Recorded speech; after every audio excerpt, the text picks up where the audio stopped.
देखने को मिले। शुक्रिया अजीत, हमारे लिए समय निकाला आपने और बताया कि एग्जैक्टली क्या चल रहा है, क्या ट्रिगर है इन पीएसयू बैंकों में आज की तेजी का। इनफैक्ट आज ही नहीं, पिछले कुछ दिनों से यहाँ पर रुझान बढ़त का बना हुआ है।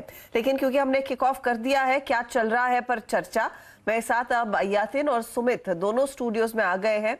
सुमित बताएंगे क्या चल रहा है और यतिन बताएंगे क्यों नहीं चल रहा है। तो पहले क्या चल रहा है की बात करते, बताइए सुमित क्या है? आज थोड़ी पहले खबर आई थी BEML को लेकर, जहां पर कंपनी 18 अगस्त को एक मीटिंग करने जा रही है, जिसमें वो अपने लैंड पार्सल जो उन्होंने डीमर्ज कर दिया है उसका 1:1 बोनस इशू करने के ऊपर विचार कर सकती है।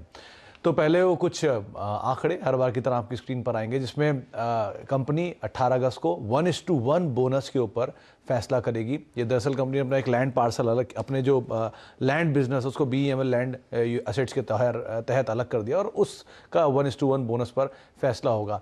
कॉर्पोरेट एलिजिबिलिटी यानी कि कब तक रिकॉर्ड डेट एंड बाकी डिटेल्स हैं वो आगे चल के 18 तारीख के बाद आते हुए दिखाई पड़ेंगी। अच्छा, ये कंपनी पहले ही डीमर्जर कर चुकी है।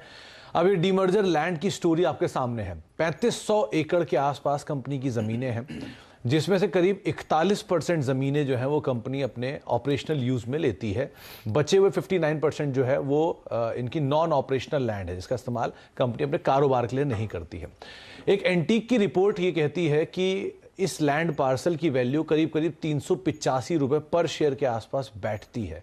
ये लैंड पार्सल अलग अलग कंपनी के यूनिट्स में है, तो उन लैंड पार्सल के हिसाब से आप इन पर नज़र रखिए, वो एक एक करके ब्रेकअप आपके सामने आएगा।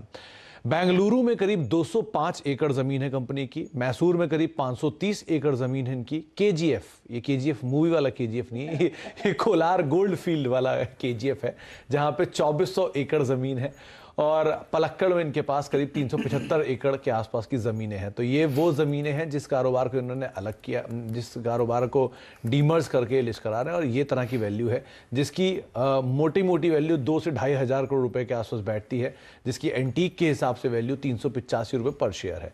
ये कारोबार कब लिस्ट होगा, इसकी क्या डिटेल्स होंगी, वो आगे चल के जब 18 तारीख को डीमर्जर आएगा तब फैसला होगा। लेकिन BEML में जो मूव आज देख रहे हैं वो BEML के मूव में ट्रिगर बाजार यही आधार मान रहा है कि एक बड़ा यूनिट लैंड पार्सल का जो डीमर्ज हुआ है, वो लैंड पार्सल की वैल्यू जिसकी 385-400 रुपये के आसपास वैल्यू है, वो शायद बोनस के तौर पे आने वाले समय में आती हुई दिखाई पड़ेगी। ये कंपनी के लिए एक दूसरा बड़ा ट्रिगर ये भी बनता है कि ये डीमर्जर अगर एक बार को हो गया और इस कारोबार को अलग कर दिया BEML ने, तो इसके विनिवेश का जो रास्ता है वो कुछ हद तक और साफ होता हुआ दिखाई पड़ेगा। ये एक बढ़िया ट्रिगर बन रहा है जिसको मार्केट कीनली वॉच कर रहा है, इसका भी एक इम्पैक्ट है। एक दूसरा जो कंसर्न मार्केट मान रहा था वो था इसके बड़े एम्प्लॉयज़, क्योंकि PSU एम्प्लॉयज़ को जो है ईजिली विनिवेश करते टाइम काफ़ी दिक्कतें उसमें होती भी हैं यूनियंस की वजह से। हाँ। लेकिन यहाँ पर ऐसा ये ट्रिगर अब नहीं रहेगा कि जैसे ही लैंड का पार्सल अलग होगा, दूसरा स्टेप वो रिजॉल्व करा जाएगा और उसके बाद कंपनी को विनिवेश कर सकते हैं। तो ये रास्ता कुछ हद तक साफ होता हुआ दिखाई पड़ रहा है, जिसको शायद बाजार ने आज थम्स अप दिया है। तो बेसिकली जो रोड मैप है उसकी तरफ,